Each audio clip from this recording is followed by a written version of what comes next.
जब बिजली और पेट्रोल की कीमतों में इजाफा हो तो समझ जाओ कि वजीर आजम चोर है। अच्छा जी। सिर्फ तेल की जो कीमत है हुकूमत को 70 रुपए फी लीटर फिल फॉर उसमें कमी करनी चाहिए। उससे फायदा क्या होगा? आपकी इन्फ्लेशन कम होगी और आम आदमी को रिलीफ होगा और हुकूमत को कोई नुकसान नहीं होगा कतन। अच्छा जी। रात के अंधेरे में डाके मारने हैं। जो पेट्रोल तेल की कीमतें जो बढ़ाई हैं वो रात के अंधेरे में बढ़ाएंगी। पता है कि रात के अंधेरे में तो डाके पड़ते हैं ना, ये आवाम की जेबों पे बहुत बड़ा डाका है ये। अच्छा जी।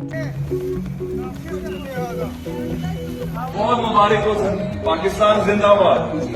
सर आपका विजन है, आपका विजन है। अच्छा जी। जब बिजली और पेट्रोल की कीमतों में इजाफा हो तो समझ जाओ कि वजीर आजम चोर है। अच्छा जी।